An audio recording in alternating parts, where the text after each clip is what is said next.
ఎందుకంటే cockroach party గురించి ఒక 10 సార్లన్నా తలుచుకుని ఉంటాడు ఆయన. కాక్రోచ్ పార్టీగా వైసీపీ పార్టీని కాక్రోచ్ పార్టీ చేస్తున్నాడేమో నాకు తెలిసి. ఏదేమైనా ఒక ప్రెస్ మీట్ పెట్టినప్పుడు యువతకు ఉపయోగపడేలాగా, సామాన్యులకు ఉపయోగపడేలాగా, లేకపోతే ప్రభుత్వాన్ని చేస్తున్న పనిపైన మీరు కరెక్ట్గా పనిచేస్తున్నారా లేదా అని విమర్శించేలాగా ఉండాలి తప్ప ఏవేవో మాటలు మాట్లాడుతూ ఆ చంద్రబాబు నాయుడుకి బీపీ పెరిగిపోతాడు నేను కానీ కాక్రోచ్ పార్టీ లెక్క విమర్శిస్తే ఏం మాటలు జగన్మోహన్ రెడ్డి నాకు అర్థం కాలేదు. ఎంత దుర్మార్గం జగన్మోహన్ రెడ్డిది నాకు అర్థం కాదు. నువ్వు వచ్చి ప్రెస్ మీట్ పెట్టింది దేనికి? ప్రభుత్వాన్ని ప్రశ్నించడానికి కదా, ప్రభుత్వాన్ని నిలదీయడానికి కదా. ఏ కాక్రోచ్ పార్టీ తరఫున వస్తా, లా పార్టీలాగా వస్తా, చంద్రబాబు నాయుడు పోతాడు, ఎప్పుడు చావులు గొడ్డళ్ళు ఇదేనా? వాస్తవంగా చాలా నవ్వు వస్తుంది జగన్మోహన్ రెడ్డిని చూస్తుంటే. ఎందుకంటే ఇంత అజ్ఞాన 5 సంవత్సరాలు పరిపాలన చేశాడా? ఇలాంటి పరిపాలనా దక్షత లేని వ్యక్తి 5 సంవత్సరాలు ఆంధ్రప్రదేశ్ని పరిపాలించి కాక్రోచ్ పట్టినట్టు పట్టి మొత్తం గలీజ్ చేసేసాడేమో అనిపించింది నాకు. నిజంగా వేళ ప్రెస్ మీట్లో ప్రజల సమస్యలు చర్చిస్తాడేమో అని. కానీ ఈ మధ్య నిరుద్యోగం పెరిగిపోయింది, ఎక్కడ ఉద్యోగాలు లేవు. యువత చాలా దారిద్ర్య రేఖకు దిగువన ఉన్నారు, ఎక్కడెక్కడికో పోయి బతుకుతున్నారు. వాళ్ళ భవిష్యత్తు గురించి ఈయన 4 మాటలు చెప్తాడేమో. మధ్యతరగతి కుటుంబాల్లో ఉన్నటువంటి చిరుద్యోగులు పిల్లల్ని చదివించుకోలేక చాలా ఇబ్బందులు పెడుతున్నారు. అక్కడ విజయ్ చాలా ఫీజులు తగ్గించి 10th క్లాస్ కూడా 20,000 ఫీజుతో పెట్టి అద్భుతమైన పరిపాలన చేస్తున్నాడు. దాని గురించి ఏమైనా చర్చిస్తాడేమో.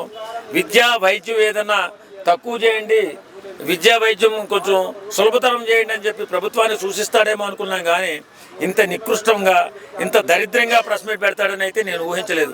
ఎందుకంటే బిడ్డల భవిష్యత్తు గురించి ఆలోచించాలి ఒక నాయకుడు. లేదు, నువ్వు ఎలాగా అసెంబ్లీకి రావట్లా?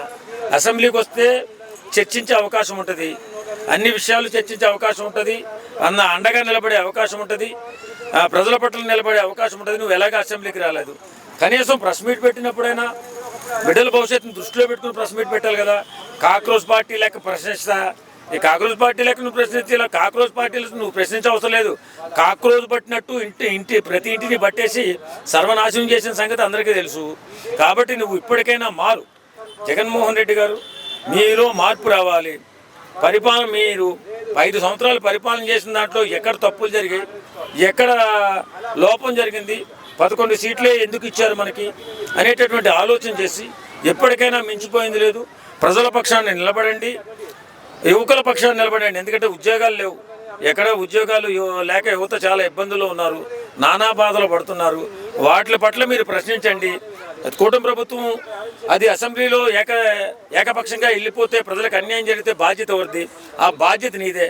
నీ జీవితంలో మళ్ళీ కోలుకోలేని దెబ్బతినేస్తావు.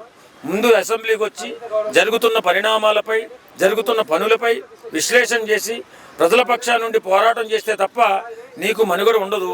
కాబట్టి ఖచ్చితంగా నువ్వు ఏదైనా ప్రెస్ మీట్ పెట్టినప్పుడు చంద్రబాబు నాయుడు సాగు గురించో, గొడ్డల పార్టీ గురించో, కాక్రోచ్ పార్టీ గురించో మాట్లాడడం కాదు.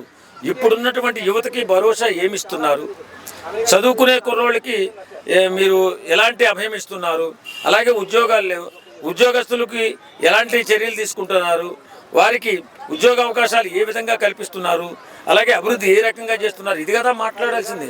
ఈ సోదంతా మాట్లాడి అనవసరంగా నువ్వు చెడ్డోడవడం తప్ప వేరే లేదు. జగన్మోహన్ రెడ్డి గారు, ఖచ్చితంగా ప్రజల పక్షాన్ని నిలబడి వారికి ఏదన్నా ఉపయోగపడే మాటలు చెప్పండి తప్ప ఇలాంటి కాక్రోచ్ మాటలు చెప్పొద్దని మనస్ఫూర్తిగా కోరుకుంటున్నాం.